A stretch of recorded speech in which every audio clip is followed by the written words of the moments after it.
ओम शांति। मीठे बच्चे, ये ड्रामा, इसका खेल एक्यूरेट चल रहा है।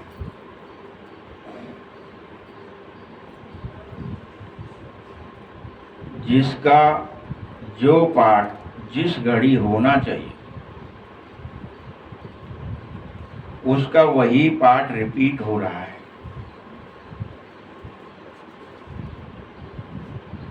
इस बात को तुम यथार्थ रीति समझ लो। कौन कौन समझ गया? भगवान ने कहा था हमारे को कितनी बात समझ में आई? बताओ। जिसका जो पाठ जिस घड़ी,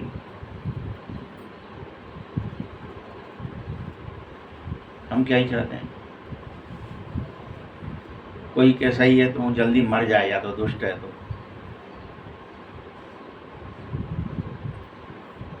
कोई अच्छाई है, सतयुग है तो जल्दी आ जाए, अभी आ जाए, आज ही हो जाए।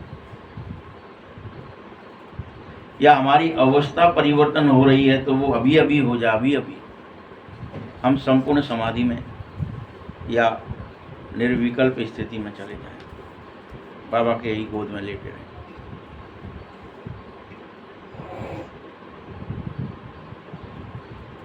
तो जिसका इस खेल में जो पाठ है, जिस घड़ी होना है,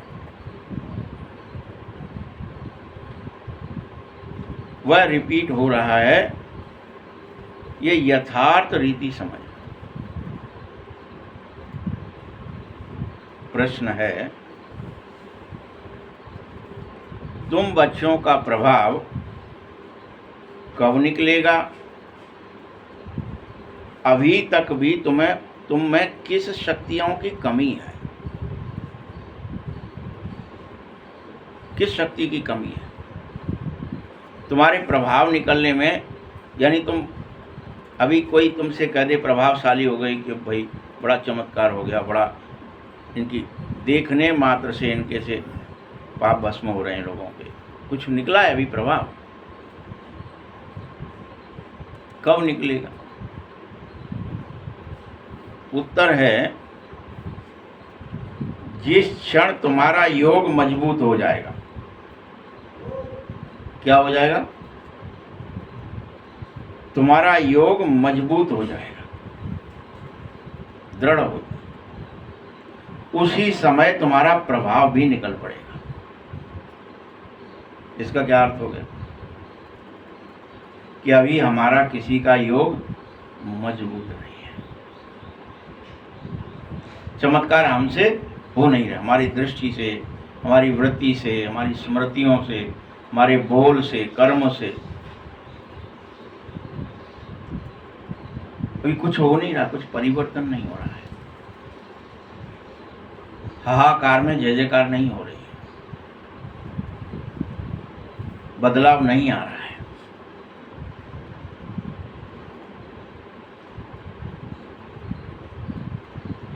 अभी तुम्हारी याद का जौहर नहीं है।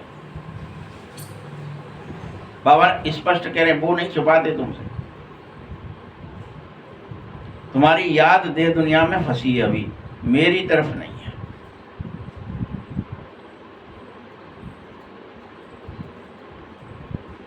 याद से ही शक्ति मिलेगी और कोई दूसरा तरीका। शक्ति, कौन सी शक्ति की कमी है? तो याद की शक्ति की कमी है। याद से ही शक्ति मिलेगी।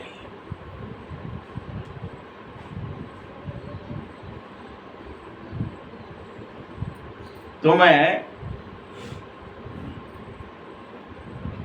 ज्ञान की तलवार कितनी भी बनी रहे तुम्हारे पास, एक बनी रहे या अनेक बनी रहे, ज्ञान की तलवार लटकाए घूम रहे वाले, जब तक जौहर नहीं है याद का, वो काम नहीं आएगी।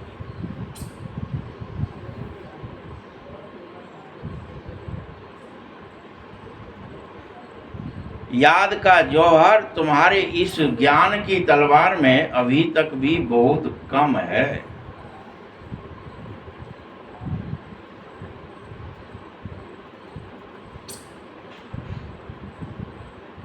अगर तुम बच्चे अपने को आत्मा समझकर मुझ बाप को याद करते रहोगे तो झट बेड़ा पार हो जाए। तुम्हारे इसी पॉइंट में अभी भी गड़बड़ है। एक ही शब्द जो इतने वर्षों से भगवान कह रहे हैं, 88-89 वर्ष हो गए।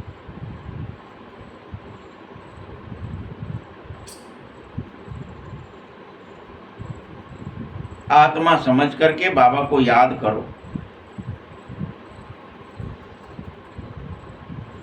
और इसमें 1 सेकंड लगेगा। ये कोई बहुत बड़ा काम नहीं करोगे आप, सिर्फ सेकंड की बात है, स्मृति की बात है।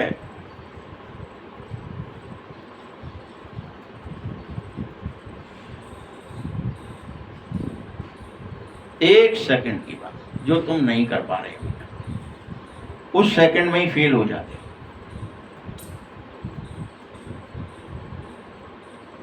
हो। ओम शांति। रूहानी बच्चों को रूहानी बाप बैठ समझा रहा है, बच्चे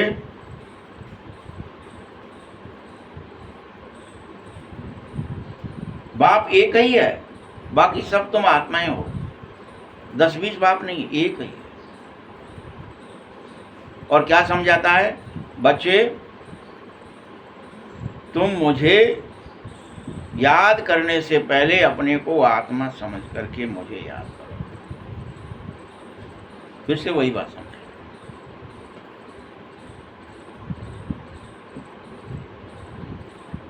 मैं भी वैसे तो आत्मा ही हूं, लेकिन परम हूं, सुप्रीम हूं,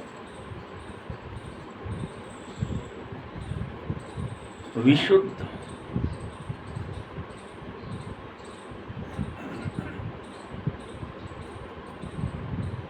सत्य हूं। क्या क्या कह रहा है,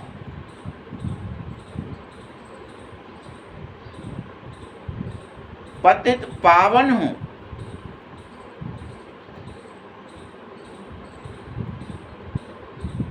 ज्ञान सागर हूं, मुझे ही याद करो। और मैं यहां तुम्हारे पास इस भारत में आ गया हूं, इसी का इस महाभारी लड़ाई के बीच में आ गया, जहां खींचातानी हो रही है, ये तेरा ये मेरा है, ये खींचो लूटो मारो काटो, हाय हाय हाय हाय। किसी से भी आप बात करो, भाई बंधुओं से करो, घर में किसी से करो, कोई सलाह लेना चाहो, क्या ही हालत हो गई लोगों की, कितना फ्रस्ट्रेशन हो गया एक दूसरे से। आप शुद्ध पूछेंगे, भैया फलाना को फ़ोन करा था, आपको ये कुछ सहायता या कुछ बात या कुछ सलाह लेनी है, क्या मेरी जेब में रखी है, मैं कहाँ से दे दूँ, काय को फ़ोन कर दिया। अकड़ के बोलना है, ओंकार दिखाना है, एक दूसरे में तुरंत चुभ जाना है कि आपने बड़ी आशा से संसार में भवसागर में तैर रहे हो कि शायद कोई तिनका, डूब रहे हैं ना अपन, किसमें, इच्छाओं में, कामनाओं में, वासनाओं में, तृष्णाओं में, और वहां सहारा मांग रहे एक दूसरे से, भैया जरा हाथ पकड़ लेना, जरा कुछ जयकारा ही दे देना। मारो, उल्टा ही क्या लगना है, मर गए, ये तो गलत हो गया।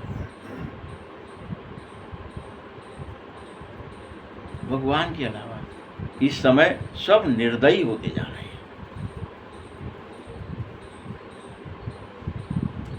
ये आपके लिए अच्छा भी है कि आपको सब भरोस तज बजिए रामई तुम्हारा भरोसा जो देह पर है, रिश्तों पर है, ये टूट जाए, थोड़ी देर के लिए टूटता है, फिर भी अरे ठीक है, अपने ही तो हैं, कहले ही तो का। बाबा क्या कहते हैं, मैं तुम बच्चों को विश्व का मालिक बनाने के लिए शिक्षा देने परमधाम से आया हूं, खास भारत में तुम्हारे लिए।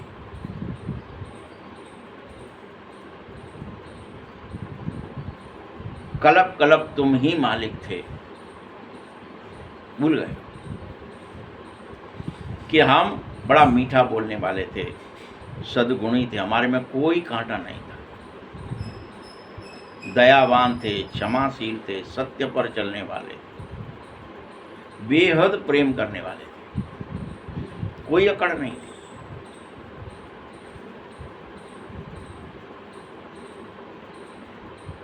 बताओ क्या तुम्हें स्मृति आ गई अपनी? जब हम ही थे तो हम ऐसे ही क्यों न बन जाएं? पूछ रहा है बाबा, बताओ स्मृति आ गई?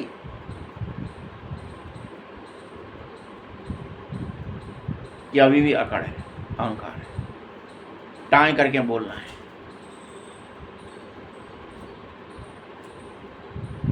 बोल में भी सुधार नहीं हो पाया, इतने वर्ष हो गए सुनते सुनते मुरली। कहाँ होगा सुधार फिर बताओ?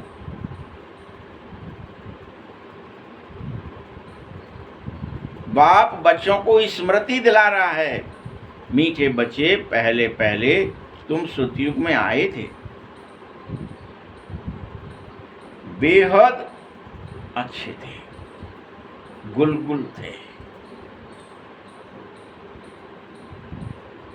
फिर तुमने पाठ बजाते बजाते 84 जन्म भोग कर अब फिर से पिछाड़ी में आ गए। ये तुम्हारी अंतिम अवस्था है, पीछे की अवस्था है, गिरती कला में सबसे नीचे आ गए। इसलिए झंझलाहट है, टेंशन है, भय है, दुख है, दिन भर विचारों में, भावनाओं में, कर्मों में, दृष्टि में, वृत्ति में, स्मृति में हाय मरे। शांति है ही नहीं, आनंद है ही नहीं, खुशी है ही नहीं।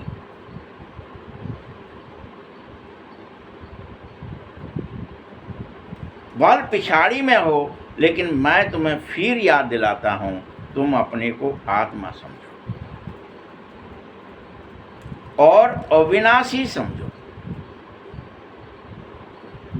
विनाशी मत समझो। हम मर जाएंगे, हम कट जाएंगे, अविनाशी हो, अमर हो। हाय क्या होगा? नहीं, कुछ होगा ही नहीं, सब सुधर जाएगा। शरीर विनाशी है, आत्मा अविनाशी है। आत्मा ही देह के साथ और अन्य आत्माओं के साथ बात कर रही है। तुम सब आत्म अभिमानी होकर के ही रहो, जो अभी रहते नहीं हो। ये जो हम अकड़ की बातें जो करते हैं, जो हमारा बोल बदल जाता है, जो दृष्टि बदल जाती है मनुष्यों के प्रति, ये देह अभिमान के कारण हो रहा है। आत्माभिमानी नहीं हो पा रहे हम। बार बार उसका मेरा ये रिश्ता है, उसे ऐसे ही बात करनी है, अकड़ना ही है। कोई बात बुद्धि में रखे हुए हैं, दिमाग में, ये तो खराब है, ये जाति खराब है, ये धर्म लोग खराब हैं, ये कर्म खराब है। हम मनुष्यों को मनुष्य ही नहीं समझ, आत्मा ही नहीं समझ रहे। जैसे ही कोई दिखा तो हमको उसके अंदर जाति, धर्म, ऊंच नीच, तेरा मेरा, खास ककायता, उसमें भी धोखा, दगा, झूठ, कपट, छल सब दिखने लगता है और हमारी दृष्टि बदल जाती है। आत्मिक की जगह पूर्ण रूप से तामसिक हो जाती है।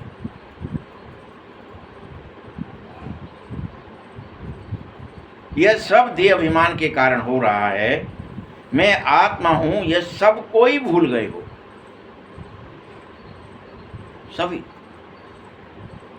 अगर तुम भी अपने को याद कर लो और सो में स्थित हो जाओ, तो भी तुम शांत स्वरूप हूं, आनंद स्वरूप हूं, तो तुम्हें भटकने की जरूरत ना रहे। तुम भी इसलिए हाथ पैर मारने लगते हो, देह समझ करके कि मैं देह हूँ और देह के क्रियाकर्म में फंसना है, ये रीति रिवाज निभाना है, इसलिए इससे पूछो, उससे बात करो, इससे बात करो, इससे बात करो, इससे बात करो।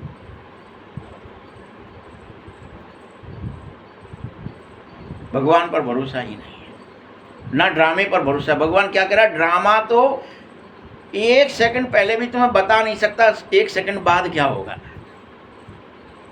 खेल है ना,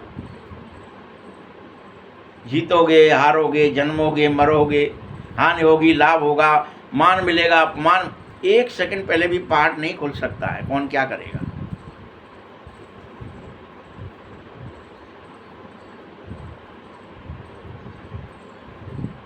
तुम आत्मा हो ये तो भूल ही गए हो, साथ भी भले कह रहे हो अपने को, कोई महात्मा कह रहे हैं, कोई पुण्यात्मा कह रहे हैं, कोई धर्मात्मा कह रहे हैं, कोई पाप आत्मा भी कह रहे हैं, लेकिन आत्मा समझ नहीं रहे, सिर्फ ऊपर से कह रहे हैं।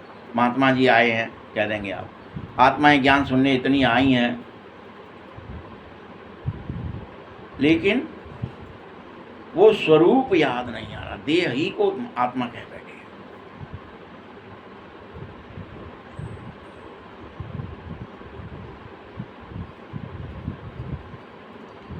यह भी याद रखो कि आत्माएं कभी परमात्मा नहीं बन सकते, परमात्मा एक ही है, कोई भी नहीं बन सकते।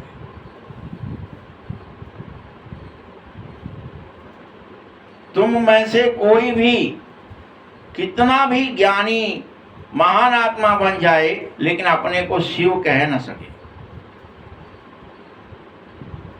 कि मैं ही शिव हूं, मैं ही भगवान हूं।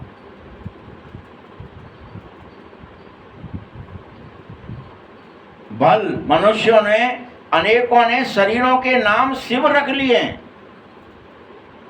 शिव नारायण या शिव प्रताप, शिव सिंह, अनेक रख लिए।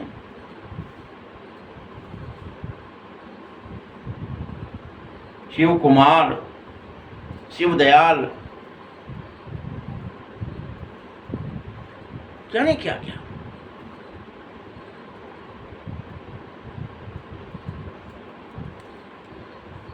क्योंकि आत्मा जब शरीर में प्रवेश करती है तो शरीर का नाम रख देते हैं, क्योंकि शरीर से पाठ बजाना है और पाठ बजाने के लिए कोई नाम या नंबर चाहिए ही चाहिए।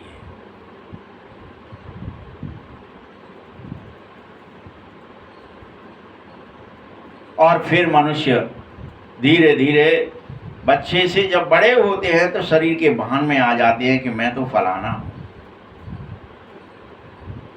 वो जो नाम दिया तुम्हें, वो सिर्फ किस लिए, नंबर प्लेट या पाठ बजाने के लिए, एक्टिंग करने के लिए दिया था, लेकिन तुम उसके अभिमान में आ जाते हैं।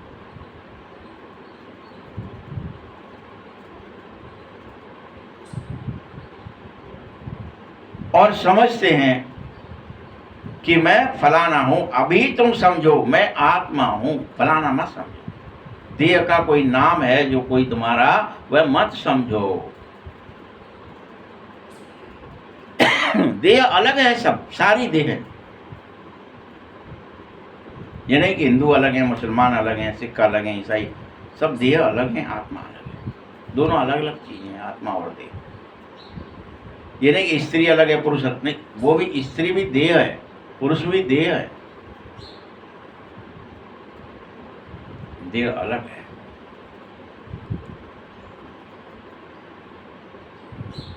तुम सब अभी आत्मा को जानो, बार बार जानो। मैं जान गया हूं कि हम आत्मा सतो प्रधान थे, अभी हम आत्मा ही तमो प्रधान बने हैं।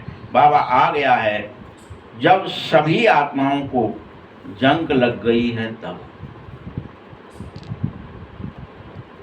जैसे सोने में खाद पड़ जाती है ना, वैसे ही आत्माओं में पहले तुम आत्माएं सच्चा सोना थे, अर्थात 16 कला संपूर्ण थी।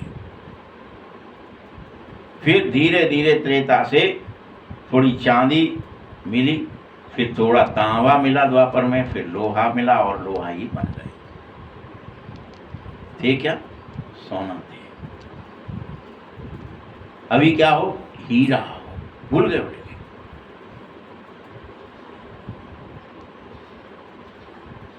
बिल्कुल काले हो गए, कोयला हो गए, हीरा रहे ही नहीं। लोहा हो तो भी काले हो।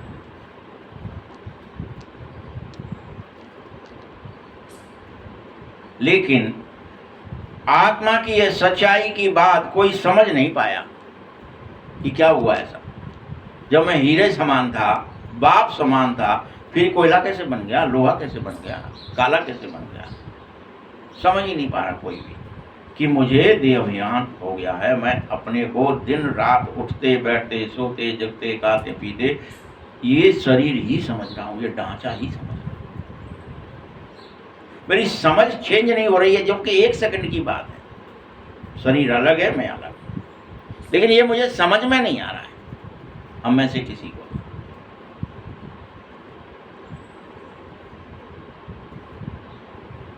बल कोई बहुत बड़े ज्ञानी और विद्वान हो गए हैं तो पता है क्या हुआ है, वो सब कह रहे हैं आत्मा तो निर्लेप है, वो उसमें फंस गए। सुख दुख हानि लाभ सब आत्मा में नहीं हो रहा, ये अलग हो रहा है। सुख दुख हानि लाभ अलग चीज है और आत्मा अलग चीज है। आत्मा तो कुछ करती नहीं है, न सुख भोगती है न दुख भोगती है, कुछ करती नहीं है। ये एक और गड़बड़ हो गई। बाबा ने समझाया है, बच्चों तुम बिल्कुल ही तमो प्रधान बन जाते हो तब मुझे आना ही पड़ता है। अपने एक्यूरेट टाइम पर 1 सेकंड भी कम या ज़्यादा नहीं होता है। मेरा पाठ शुरू होना है, किस दिन होना है, उससे पहले तक कुछ नहीं होगा, उसी सेकंड होगा।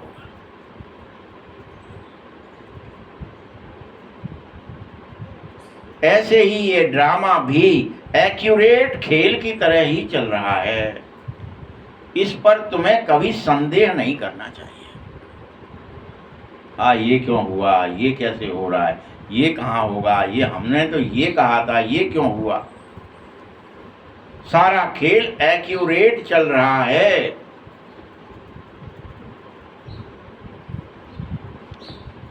जिसका जो पाठ जिस घड़ी होना होगा, जिसका जो पाठ जिस घड़ी होना होगा,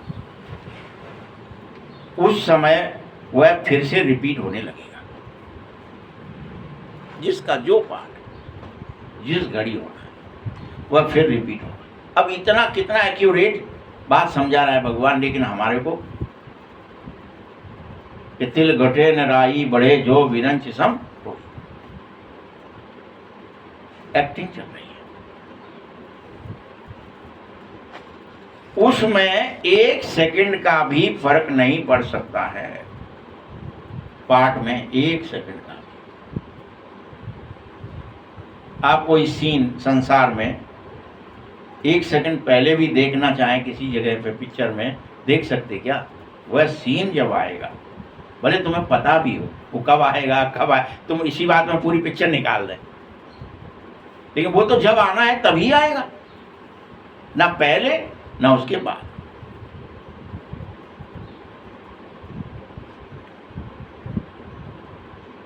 जैसे संसार के जो ड्रामे हैं, जो पिक्चर्स है, वो हद की है, लेकिन यह ड्रामा बेहद का है। ये पिक्चर बहुत बड़ी है, बेहद में चल रही है और हर एक के साथ चल रही है। हर सेकेंड पार्ट बदल रहा है। सुख का, दुख का, हानि का, लाभ का, जन्म का, मृत्यु का, तेरे का, मेरे का, सब पार्ट है। 1 सेकंड पहले भी पता नहीं चलेगा, 1 सेकंड बाद भी बदल नहीं जाएगा। वो एक्यूरेट अपने हिसाब से ही होगा। ये सब बहुत महीन और समझने की बात है, लेकिन बच्चे समझना ही नहीं चाहते। बाबा कहता है तुम्हारे में जो पाठ है वही तो तुम बजा पाओगे, और वह भी ड्रामा अनुसार ही बजा रहे हो। तुम्हारे पाठ भी ड्रामा अनुसार ही बज रहा। क्या अभी फिर से कोई गौतम बुद्ध आ सकता है क्या? कोई महावीर आ सकता है? अब पाठ खत्म हो गया ना। और वो आकर के वो जो छोटी छोटी बातें समझाएं भी कि भाई ये करो, बैठो, ध्यान करो। आपको क्या लगेगा ये तो छोटी सी बात कह रहा है, इसके लिए क्या, कोई बड़े आदमी है क्या ये? आज तो आपको आत्मा के स्पर्श, आत्मा के देह से बाहर अंदर ये कोई समझाए कि जो भगवान कहता है हाँ ये होने लगा, ये है सत्य, तो यही अच्छा लगेगा। फरिश्ता बनना अच्छा लगेगा, प्रकट होकर के सेवा करके चुपचाप से वापस शरीर में प्रवेश कर जाना फरिश्ता बन के, जिसकी जो इच्छा है, जो भगत जो कुछ चाह रहा है उसकी वो मनोकामना पूरी कर देना चुपचाप से वापस, ये सब आपका पाठ है जो खुलने वाला है, ये अच्छा लगेगा। अभी वो अच्छा नहीं लगेगा, घंटों बैठ रहे, टाइम ही नहीं किसी के पास, घंटों बैठ, वर्षों बैठे हैं, तो जीवन बैठे बैठे ही गुजार दिया, फिर मर गए, कुछ करेंगे, ये पाठ नहीं है। अभी तो इच्छा पूर्ति का पाठ है, चमत्कारों का पाठ है, 16 कलाओं का पाठ है, वामन का अवतार, अभी सारे अवतारों का पाठ है। अभी तुम वामन हो।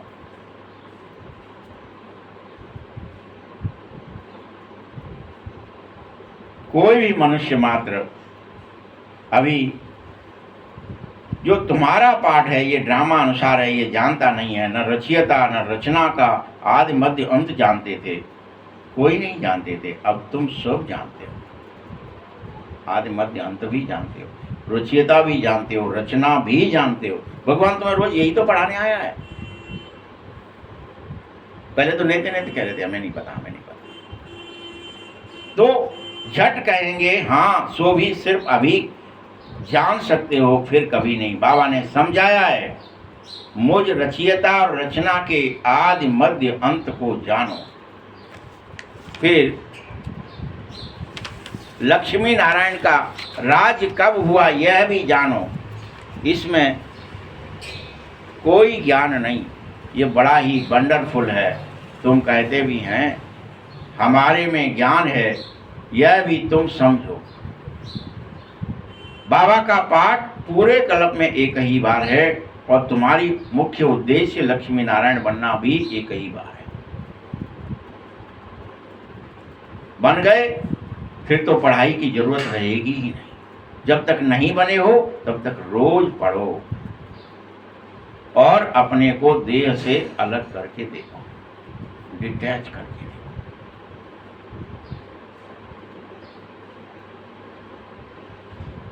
बाप जो पढ़ा रहा है उसी को याद करते रहो, जिससे तुम लक्ष्मी नारायण बन सको।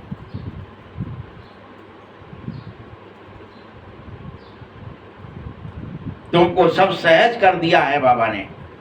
बाबा बार बार कहता है पहले अपने को आत्मा समझना है, बस। इससे कितना सहज कर दिया सब कुछ। मैं बाबा का हूं ये स्वीकार कर लेना है।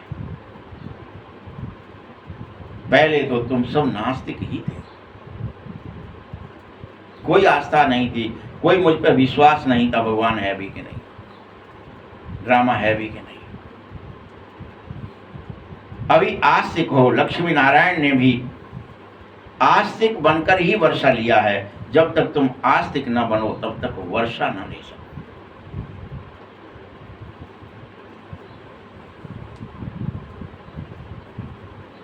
अभी तुम फिर से आस्तिक बन रहे हो।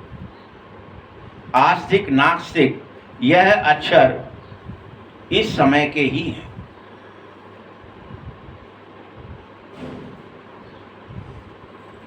वहां यह अक्षर भी नहीं रहेंगे, पूछने की भी बात नहीं रहेगी, यह प्रश्न भी नहीं उठा सकेगा कोई। जब तुम आस्तिक बन जाओगे तो कि नास्तिक क्या होता है, पूर्ण आस्था आ जाएगी। ड्रामे में भी आ जाएगी, खुद में आ जाएगी अभी की अभी, और भगवान में आ जाएगी। फिर खुद की तो मिटेगी नहीं अनुभव 21 जन्म कि मैं आत्मा हूं, शरीर नहीं। पूर्ण आस्था होगी, विश्वास होगा। ये कहने की बात नहीं है।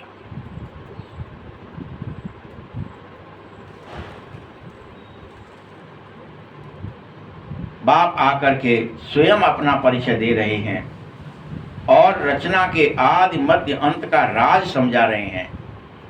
बेहद का मालिक बना रहे हैं।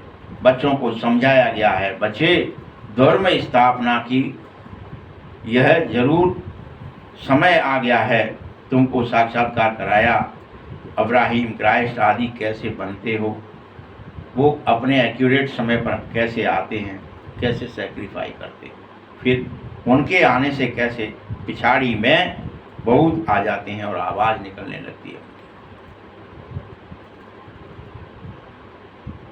ऐसे ही तुम बच्चे देह सहित देह के सब धर्मों को त्याग कर इस समय मुझे याद करने में लग जाओ। फिर से क्या कह दिया, एक ही बात है। इस समय तुम सब अपने देह सहित देह के सब धर्मों को त्याग मुझे याद करो। ये करना है काम। भगवान का आदेश कभी ठुकराना नहीं है। कर लेंगे, देख लेंगे, हो जाएगा, करना ही है। तुम अभी मेरे सन्मुख बैठे हो, तो इस समय तो अपने को देह समझ ही नहीं सकते। मैं आत्मा हूं, यही तुम्हें सदैव याद रहे। और आत्मा समझ बाबा को याद करते रहो तो तुम्हारा अवश्य बेड़ा पार हो ही जाएगा। यह बहुत सेकंड की बात है।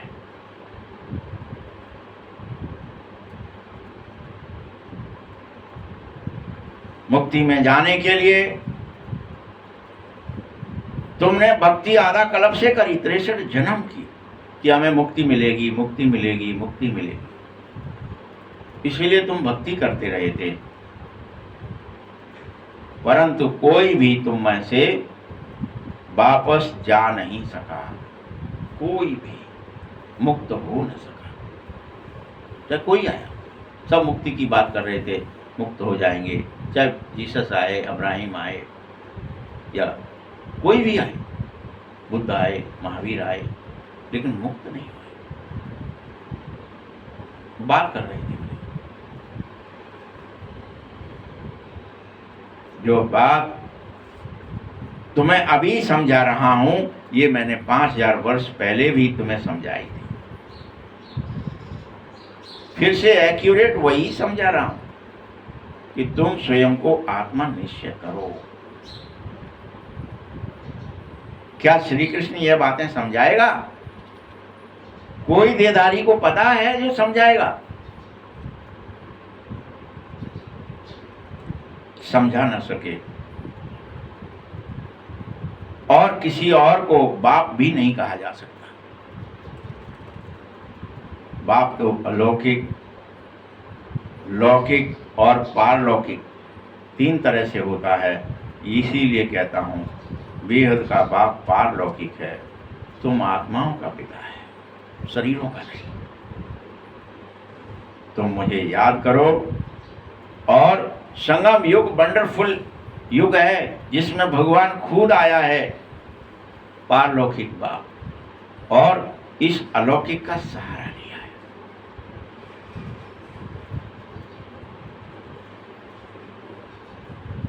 कोई को भी इस प्रजापिता ब्रह्मा को याद नहीं करना है, अलौकिक को याद नहीं करना है। पारलौकिक को, सभी आत्माओं के पिता को याद करना है। वही तुम्हारा ग्रेट ग्रेट ग्रैंडफादर है। यह बुद्धि में आ जाना चाहिए। मीठे बच्चों, यह तुम्हारी यादगार है। बाबा भी बैठे हैं, हम भी बैठे हैं। यह बाप चैतन्य में भी बैठा है तो जड़ में भी दिखाया जाता है, ऊपर स्वर्ग में ठीक दिखाया गया है। जिन्होंने मंदिर देखे हुए जानते हैं कि बाबा हमको अब हर तरह से राजयोग चैतन्य स्वरूप में स्थित होकर सिखा रहे हैं, और चाहते हैं कि एक एक बच्चा इस देहभान से परम चेतन अवस्था में चला जाए।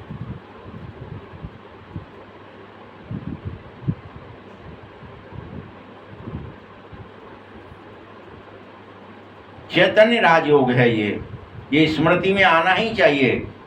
यह सब हमारी ही यादगारें हैं संसार में, जितने मंदिर आदि बने हैं। तुम्हें ये याद आ जाए, वो होश आ जाए। ये सब लक्ष्मी नारायण आदि सब अब हम ही खुद बन रहे हैं इस स्थूल में, यथार्थ में, सत्य में, चैतन्य में। ये सिर्फ फोटो के लिए नहीं है विग्रह।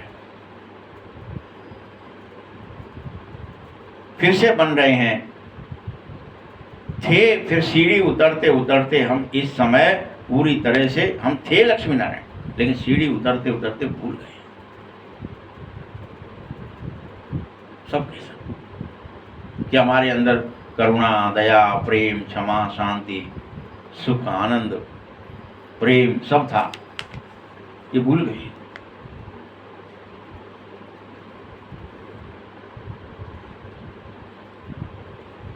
पहले घर चलो, फिर धीरे धीरे राम राज्य में आ जाओ।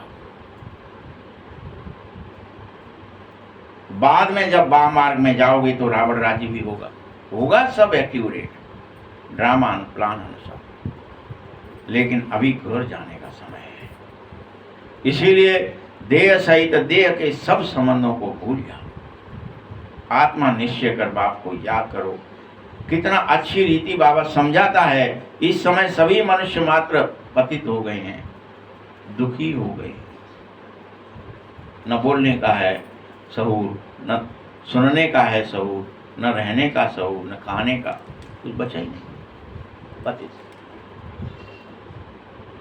वाम मार्ग में है, इसीलिए पुकार रहे हो, हे पतित पावन, हमको पवित्र बनाओ, हमारे दुख हरो, हमें सुख का रास्ता बताओ प्रभु। और यह भी आस है कि भगवान जरूर कोई भेष में आ जाएगा और हमारी रक्षा करेगा। यह आस नहीं हो ऐसा कोई देश, कोई परिस्थिति नहीं है कि सबकी आस हट गई हो आत्माओं की या निराश हो, कोई होता ही नहीं है, सब बेवकूफ बना रहे है आस। भगवान आएगा और हमें मुक्ति देगा, हमारे दुख हरेगा, हमें सुख देगा, हमारे कले कलेश मिटेगा।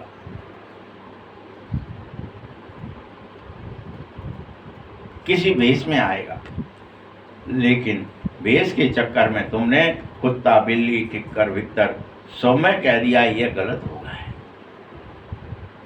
गाया है आऊंगा और भाग्यशाली रथ पर बैठकर आऊंगा, ये भूल गए था। बाप खुद कह रहे हैं, मीठे बच्चे, मैं साधारण रथ में प्रवेश करता हूं और तुम्हें ज्ञान देता हूं। यह अपने जन्म को तुम भल नहीं जानते, लेकिन फिर भी मैं तुम्हें बताता हूं। तुम अभी जानो, इनके बहुत जन्म के अंत में अब तुम्हारी ये वानप्रस्थ अवस्था होनी ही चाहिए। झट वाणी से परे जाया करो, उठते बैठते चलते फिरते चाहे जब डिटैच हुए जे जा रहे हैं, ये वानप्रस्थ अवस्था होगी ही।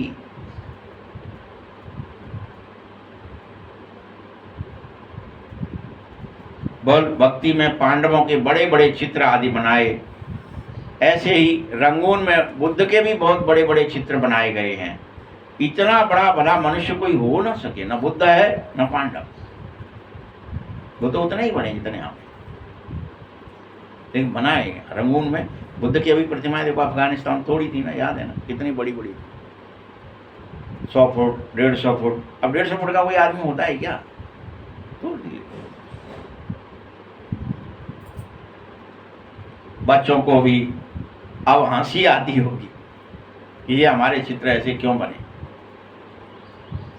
इसी तरह इस समय रावण के चित्र कैसे कैसे बनाए जाते हैं। 100 फुट का रावण है कि 150 फुट का रावण है, कि कितने फुट ऊंचा, लंबा है, चौड़ा है, क्योंकि इस समय उसकी सत्ता है, उसका विकराल स्वरूप, उसका बड़ा स्वरूप दिख रहा है। दिन प्रतिदिन और ही बड़ा करते जा रहे हैं रावण को। लेकिन रावण क्या चीज है जिसे हर साल जलाया जाता है? ऐसा कोई दुश्मन होगा क्या कि दुश्मन का चित्र बनाकर उसे हर साल जलाया जाए? अच्छा, रावण कौन है और कब से दुश्मन बन गया है, किस कारण से दुश्मन है, और क्या हमारी उससे दुश्मनी है जो हर साल जलाते हैं? इस दुश्मन का भी किसी को पता नहीं है, और इसका अर्थ तो बिल्कुल ही नहीं जानते हैं। बस लिया, एक फोटो बनाया और जला दिया।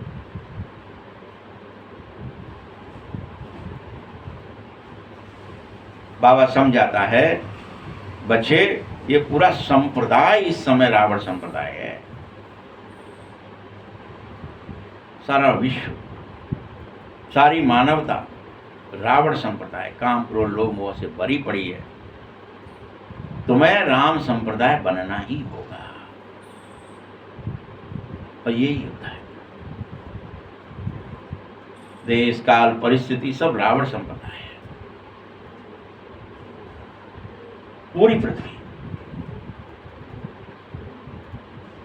तुम गृहस्थ व्यवहार में रहते भी अब उस रावण संप्रदाय से अलग होकर कमल फूल समान पवित्र बन जाओ और दिन रात मुझे याद करते रहो। अब ये तुम्हें करना है, ये तुम्हें बनना है, ये प्रक्रिया है। संसार रावण संप्रदाय किसमें लग गया है? देह देह देह देह, देह के संबंध, देह का खाना, देह के लिए लड़ना, देह के लिए युद्ध, देह के लिए खींचातानी सब हो रही है। लेकिन तुम क्या बन जाओ? क्या कहता है? गृहस्थ व्यवहार में रहते चुपचाप। ये नहीं कि अलग से कोई दिखावा करें कि हमने जटा मुंड को कर लिए, कि मालाएं धर ली, गले में पहन ली, या कोई भेष बना लिया। बिल्कुल सिंपल, सब की तरह, जैसे सब रहते हैं वैसे ही रहते हुए कमल फूल समान पवित्र। इसका दिखावा भी नहीं करना है। पवित्रता का मतलब ही है भगवान के सिवाय कुछ और याद नहीं है, तो ही परम पवित्र है। अकेले ब्रह्मचर्य की बात नहीं कर रहा बाबा, हमेशा कह रहा बाबा कमल फूल समान। कीचड़ है ये संसार, और इसमें तुम कमल बन जाओ, इससे अलग हो जाओ, डिटैच हो जाओ, जीते जी, मर करके नहीं, अभी के अभी इससे अलग निकल पड़ो, बाहर चलो जाओ। इस आकर्षण से, देह के आकर्षण से, इंद्रियों के आकर्षण से, रसों के आकर्षण से उपराम हो जाओ। कमल फूल समान बन जाओ और निरंतर मुझे याद करते रहो।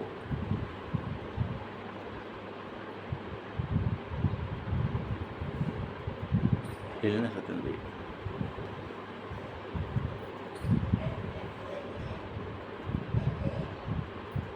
कहते हैं, बाबा हंस और बगुले इकट्ठे कैसे रहें? खिटखिट तो हो ही जाती है।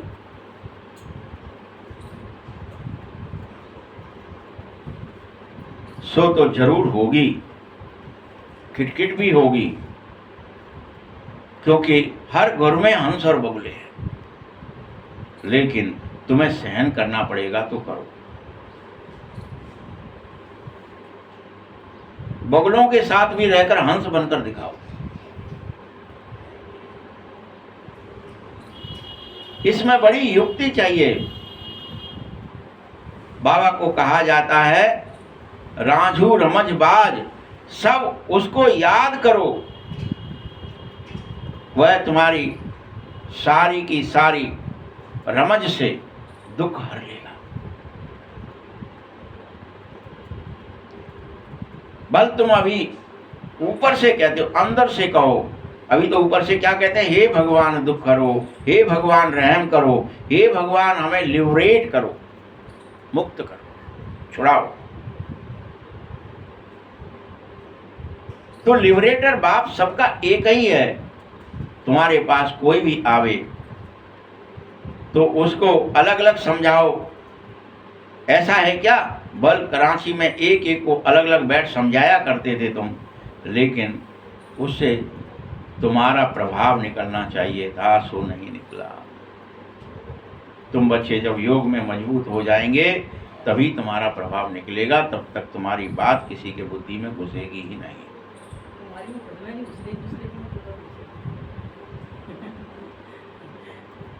घुसेगी नहीं।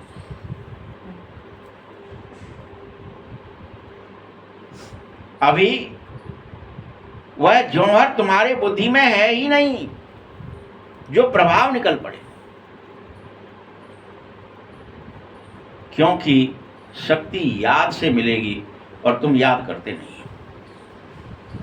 तुम देह दुनिया को याद करते हो, इसीलिए तुम्हारे अंदर शक्ति आ ही नहीं रही है।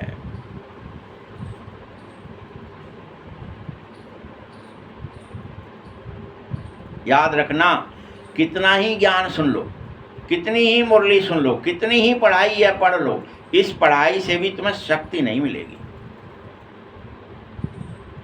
कि हम तो मुरली सुनते हैं, रोज सुनते हैं, कभी एब्सेंट नहीं होते हैं, फलाना नहीं, कुछ भी बहाना मार लो, लेकिन शक्ति नहीं मिलेगी।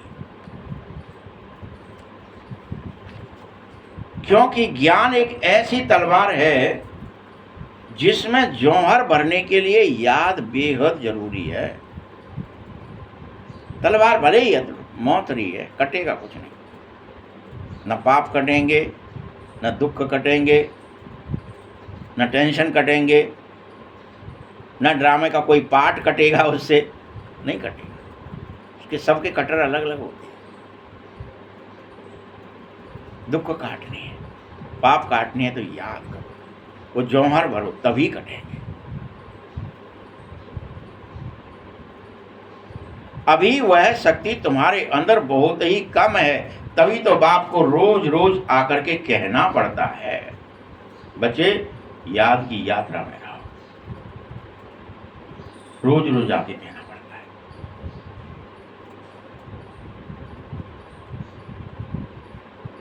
और बाप स्पष्ट कहते हैं, सत्य कहते हैं, बच्चे याद की यात्रा में रहने से तुमको ताकत मिलेगी, तुम उसी में रहो। क्या कहते हैं रोज? यही बात कहते हैं। पढ़ाई से ताकत नहीं मिलेगी, याद से सारे विश्व के तुम मालिक भी बन जाओगे। इसीलिए तुम सब कुछ करो, लेकिन अपने लिए करो और ताकत लाओ, मुझे याद करो। अभी तक ज्ञान में तो बहुत आते हैं और चले जाते हैं, अनेक आए और चले गए, और ऐसा आएंगे और चले जाएंगे, लेकिन ताकत नहीं आएगी। ज्ञान से ताकत आती नहीं, जो आ जाए। तलवारें खरीद ले जाओ भले कितनी, लेकिन जौहर के बगैर कोई काम नहीं आएंगे। माया बड़ी दुस्तर है।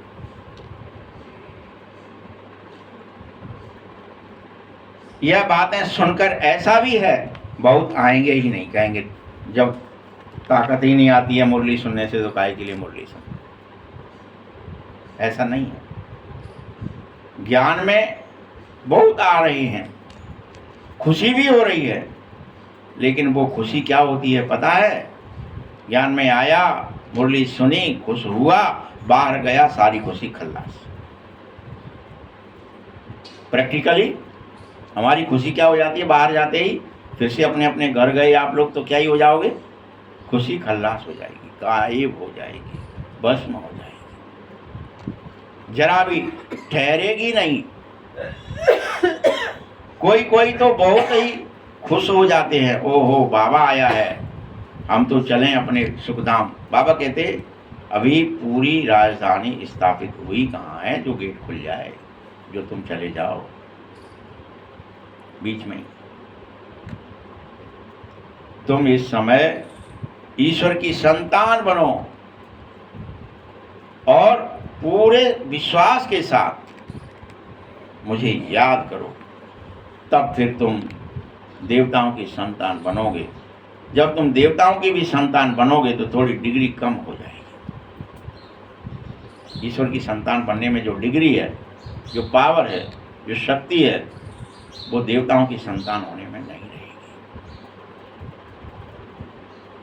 जैसे कोई पैमाना होता है या मीटर होता है, उसमें पॉइंट होती है ना, इतनी पॉइंट कम हो गए एनर्जी। ऐसे ही अभी तुम एकदम सबसे ऊंचे बन जाओ, सबसे ऊंचे, फुल पावर।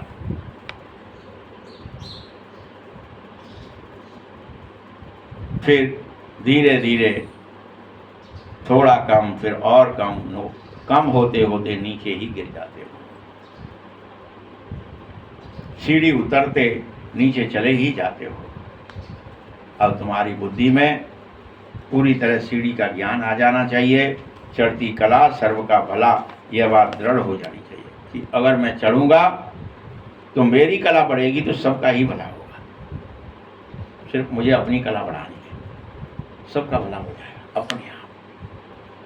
एक ने सीढ़ी बना दी, रख दी, एक ने जीना बना दिया एक बार किसी ने भी, तो हजारों लाखों लोग आ सकते हैं, चढ़ सकते हैं, सबका भला है। ये सीढ़ी बन गई है, चलो। जब तक नहीं बनी है तब तक दिक्कत है। धीरे धीरे फिर चढ़ती कला के बाद उतरती कला भी होगी। शुरू से लेकर इस चक्र को अच्छी रीति समझो। इस समय तुम्हारी चढ़ती कला है, क्योंकि बाप तुम्हारे साथ है, इसलिए रोज तुम्हें गैलअप करना चाहिए। भगवान साथ है तब नहीं पढ़ सकते, अगर तब तुम माया को नहीं मार सकते, तब तुम युद्ध नहीं कर सकते। अकेले रह के क्या ही कर पाओगे? देवताएं क्या ही कर पाते हैं? देवता तो बार बार भगवान की शरण में जाते दिखाया गया। तो देवता तुम बन जाओगे तो क्या भगवान के बराबर शक्ति आ जाएगी? अभी तुम ईश्वर की संतान हो, भगवान के बराबर हो, तुम विष्णु वैष्णव।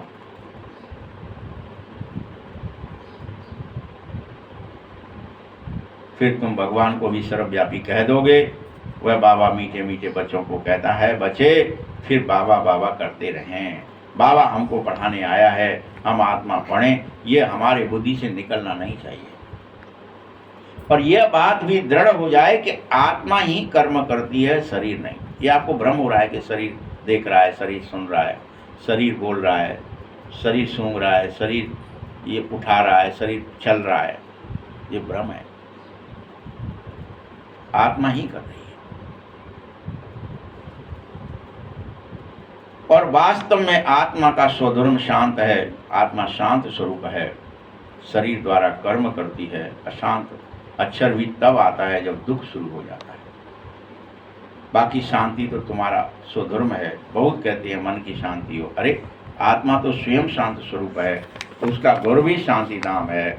अभी तुम बार बार अपने को भूल जाते हो, इसलिए मन की शांति, कभी किसी की शांति कहने लगते हो, और यह सब भूल है, अज्ञान है, विस्मृति है, भूल जाते। तुम बच्चे क्या हो? शांति धाम के रहने वाले हो, सबके सब शांत स्वरूप हो। शांति भी शांति धाम में ही मिलेगी। आजकल कहते हैं ना, एक राज्य, एक धर्म, एक भाषा होनी ही चाहिए। अभी तो सब कहने लगे one nation one SIM, one nation one account, one nation one vote, क्या क्या ही निकलने लगा धीरे धीरे।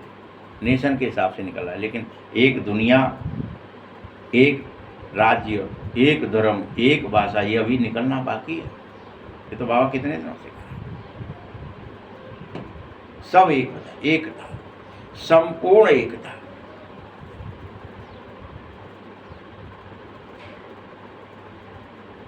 जिसका नाम है one cast, one religion, one God. हमने एक प्रोग्राम भी चला दिया यहाँ पे, इसको देख करके मुरली को प्राइम मिनिस्टर से चलाया था अभी। One God family, one religion, one God और वन गॉड फैमिली, ऐसा करके यही सेम वर्ड उन्होंने दिल्ली में एक प्रोग्राम किया था, वन गॉड फैमिली। बल अब गवर्नमेंट लिखेगी वन गॉड फैमिली, लेकिन वह समझ नहीं पाएंगे, क्योंकि वह तो सर्वव्यापी कह रही है। एक ईश्वर है, उसको कोई मान्यता ही नहीं है अभी, ऊपर से कहते हैं सिर्फ। अच्छा, तुमसे चोरी करके करने लगते, तो अब तुमको फिर यही लिखना है, लक्ष्मी नारायण का स्वरूप होगा, ऊपर में लिख दो, सतयुग में जब लक्ष्मी नारायण का राज्य होता है तभी यह वन गॉड और वन डिटी रिलीजन बन जाता है, वन गॉड फैमिली कहलाती है, ईश्वरीय परिवार। परंतु मनुष्य इस समय कुछ नहीं समझ पाएंगे और कोई अटेंशन भी नहीं देंगे तुम्हारी बात।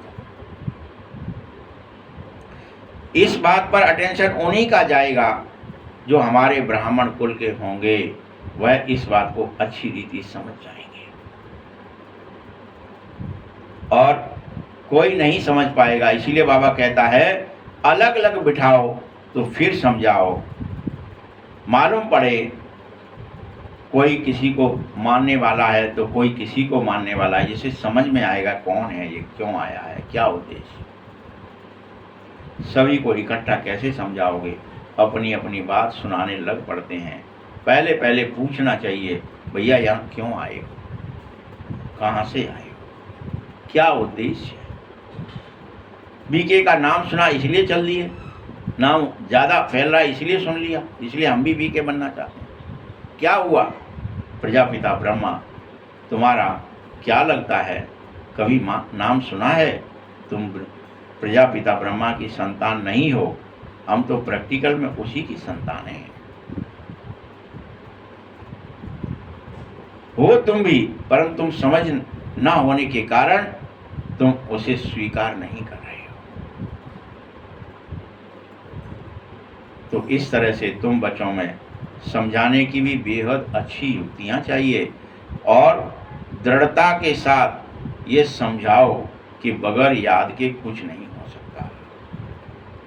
अच्छा, मीठे मीठे सकीलते बच्चों प्रति माँ पिता बाप दादा का याद प्यार और गुड मॉर्निंग। रूहानी बाप की, रूहानी बच्चों को नमस्ते, रूहानी बच्चों की भी बाप दादा को बहुत बहुत याद प्यार और नमस्ते। धारणा के लिए मुख्य सार है, मंदिरों आदि को देखते सदा यह स्मृति रहे कि ये सब हमारी ही यादगार है। किस किस को रहती है मंदिर में जाते समय? मंदिरों आदि में देखते सदा यही स्मृति रहे कि ये हमारी ही यादगार है, और यह दृढ़ हो जाए कि अब हम लक्ष्मी नारायण बन रहे हैं। ये दृढ़ हो जाए, अब हम लक्ष्मी नारायण बन रहे हैं। दूसरा पॉइंट है, गृहस्थ व्यवहार में रहते।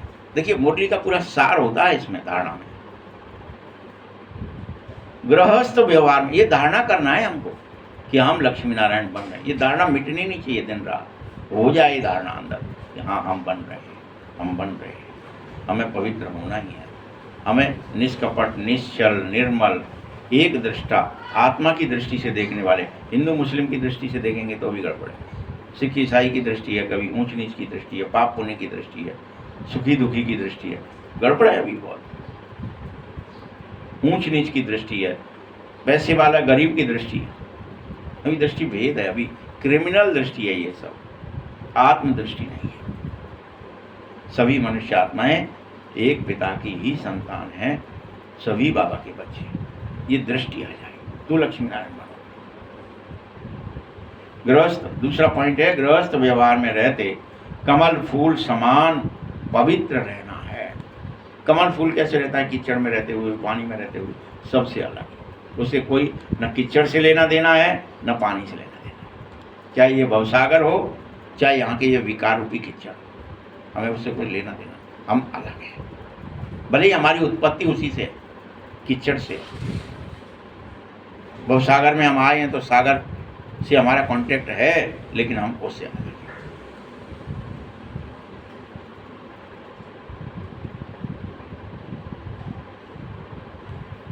हंस और बगुले साथ में हैं बल, लेकिन फिर भी युक्ति से चलो। घर में, हर घर में हंस होंगे, कुछ बगुले हैं, एक आध हंस होगा, 4-6 बगुले भी होंगे। भीड़ है, बगुले ज़्यादा होते हैं, हंस कम होते हैं। तो हंस और बगुले साथ में होंगे, लेकिन फिर भी युक्ति से चलना है, और सहन करना पड़े तो सहन भी करना है, लेकिन याद में रहना है। ये नहीं बगुले ज़्यादा थे इसलिए हम हंस नहीं बन पाए। हम संकल्पों को, स्वभावों को, संस्कारों को उनके जैसे ही बना बैठे। हम नीर और क्षीर को अलग नहीं कर पाए, गड़बड़ हो गई हमसे। हम साक्षी दृष्टा नहीं बन पाए, ये नहीं चलेगा। सहन भी करना है। वरदान है एकता और संतुष्टता के सर्टिफिकेट द्वारा सेवाओं में सदा सफलता मूर्ध भव। एकता और संतुष्टता के सर्टिफिकेट द्वारा तुम्हारे अंदर एकता आ जाए और संतुष्टता आ जाए। जो हुआ अच्छा हुआ, जो हो रहा है अच्छा हो रहा है, जो होगा अच्छे से अच्छे, संतुष्टता जरूरी। ये सर्टिफिकेट आ जाए अंदर से, द्वारा सेवाओं में सदा सफलता मूर्त, अपने आप से सेवा होने लगेगी, सफलता मूर्त हो जाए। सेवा में सफलता मूर्त बनने के लिए दो बातों पर विशेष ध्यान रखनी होगी। पहला है संस्कारों को मिलाने की, सारे संस्कारों को मिलाओ। एक का संस्कार दूसरे से अभी टकरा जाता है, लेकिन मिले, टकराए नहीं। डांडिया में क्या करते हैं आप? तोड़ते नहीं है उसकी डंडी को अपनी डंडी से, बस ये टच करते हैं, जोड़ते हैं। संस्कार से संस्कार मिले और अच्छाई निकले। तो संस्कारों के मिलाने की यूनिटी हो। स्वयं भी सदा संतुष्ट रहो, दूसरे को भी संतुष्ट करो। सदा एक दूसरे में प्रेम की भावना रखो, श्रेष्ठता की भावना रखो। और जब किसी के भी संपर्क में जाओ तो प्रेम और श्रेष्ठता की दोनों भावनाओं का सर्टिफिकेट मिले कि वास्तव में तुमने दूसरे के साथ व्यवहार किया तो प्रेम से किया और श्रेष्ठ भावना से किया। ये दिन भर करना है। मैंने व्यवहार खुद, मैं दूसरे के लिए तो कह रहा हूँ कि वो गलत बोल रहा है, वो अकड़ के बोल रहा है, वो झूठ बोल रहा है, या वो छल रहा है, या वो ठग रहा है, वो बेईमानी हो रही, लेकिन तुम्हें क्या करना है? तुम्हें सर्टिफिकेट लेना है कि मैं प्रेम से ही बात करूँगा और मैं श्रेष्ठ भावना से ही बात करूँगा, व्यवहार करूँगा, कर्म करूँगा। अभी आपकी प्रैक्टिकल जीवन बाबा के सूरत का दर्पण बन जावे। उस दर्पण में बाप जो है जैसा है वैसा दिखाई देने लगे। स्लोगन है आत्म स्थिति में स्थित होकर अनेक आत्माओं को जियादान दो। आत्म स्थिति में स्थित होकर अनेक आत्माओं को जियादान दो तो दुआएं मिलेंगी ही मिलेंगी। अव्यक्त इशारे हैं। अब लगन की अग्नि को प्रज्वलित कर योग को ज्वाला स्वरूप कैसे बनाओगे? जैसे अग्नि में कोई चीज डालो तो नाम रूप गुण सब उसके बदल जाते हैं, वैसे ही जब बाबा के याद की लगन की अग्नि में तुम गिरो तो पूर्ण परिवर्तन होकर ही बाहर निकलना। तुम्हारा नाम रूप गुण सब तुम्हारे बदल जाए। मनुष्य से तुम ब्राह्मण तो बने हो, लेकिन अब ब्राह्मण से फरिश्ता और फरिश्ता से देवता बनकर बाहर निकलो। बार बार गिरो भट्टी में और बार बार बदल कर निकलो। कभी ब्राह्मण से फरिश्ता तो देवता बनकर निकलो। लगन की अग्नि ऐसा हो जो अपनापन कुछ भी न रहे। देह का अपनापन, वस्तुओं का अपनापन, कर्मों का अपनापन, जातीय धर्म का अपनापन, देश काल परिस्थिति का अपनापन मिट जाए। याद को ही ज्वाला रूप कहा जाता है। ओम शांति।